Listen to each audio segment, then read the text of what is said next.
Hello everyone, welcome back. तो कल हम बैंक निफ्टी को कैसे ट्रेड कर सकते हैं वो देख लेते हैं।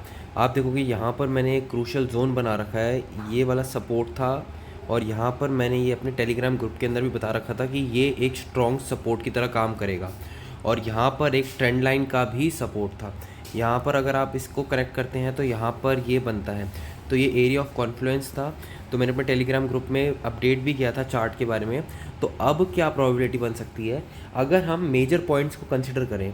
तो ये जैसे कि ये एक यहाँ से हम अगर ट्रेंड लाइन खींचते हैं, ये 2 पॉइंट्स आते हैं कनेक्ट होकर, तो ये वाला हमारा रेजिस्टेंस एरिया बन जाता है। ठीक है, तो ये वाला जो एरिया जहाँ पर ये कंसोलिडेशन हुआ है, इट मीन्स कि यहाँ से अगर ये गैप डाउन बैंक निफ्टी हुआ था तो यहाँ पर कोई सेलर बैठा हुआ था। ठीक है, और अगर यहाँ पर जैसे ये प्राइस स्ट्रक्चर जैसे ही पॉजिटिव हुआ तो ये हमें वन वे मूव मिला है। ठीक है, यहाँ पर अगर आप देखेंगे तो यहाँ से जो प्राइस नीचे आया, ऊपर गया, फिर नीचे आया, और यहाँ पर जो है ये एक प्राइस स्ट्रक्चर ने एक हायर हाई और जो अपना लो है वो एक हायर लो बनाया। ठीक है, यहाँ पर ये ब्रेकआउट आया और ये एक वन वे मूव मिला।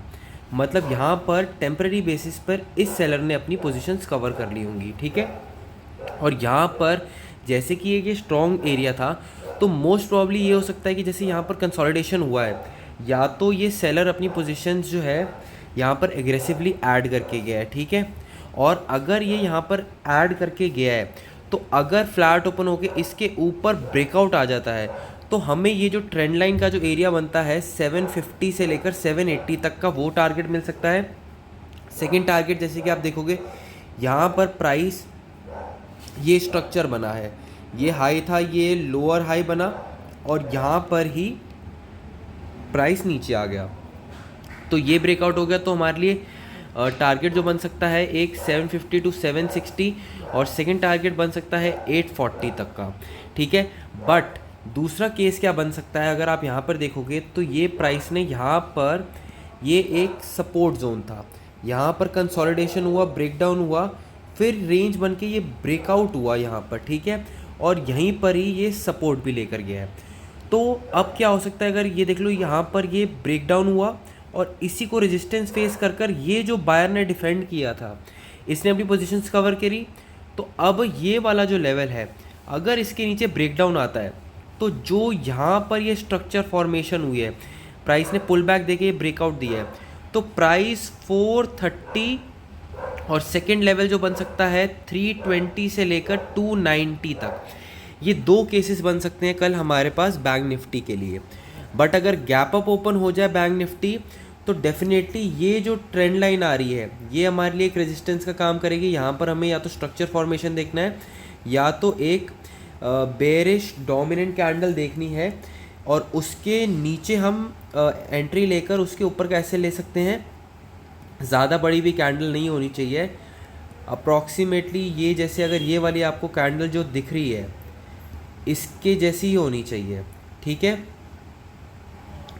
ये वाली जो कैंडल है, तो ये केस हो गया। बाकी अगर हमारे पास जो है एक ये स्विंग टारगेट हो सकता है जो कि 910 से लेकर 920 तक का एक ये स्विंग है, ये टारगेट बन सकता है।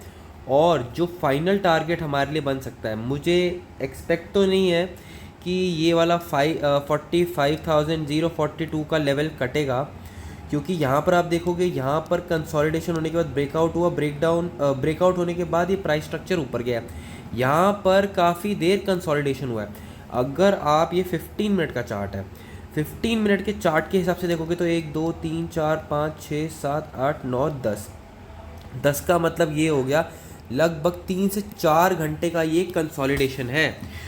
तो इट मीन्स कि यहाँ पर कोई एक एग्रेसिव सेलर दोबारा एक्टिवेट होने के चांसेस हैं, क्योंकि यहाँ पर उसको दोबारा मौका मिलेगा तो फिर प्राइस को वो नीचे लेकर आएगा। ठीक है, और ये जो हमारा टारगेट नेक्स्ट जो टारगेट बन के आता है 45,268 का, क्योंकि ये एक यहाँ से एक सेलर एक्टिवेट हुआ है, यहाँ पर ये बायर था, जैसे ही इसके नीचे प्राइस सस्टेन किया ये वाला बायर भी सेलर बन गया और सेलर भी एक्टिवेट हो गया। ठीक है, तो ये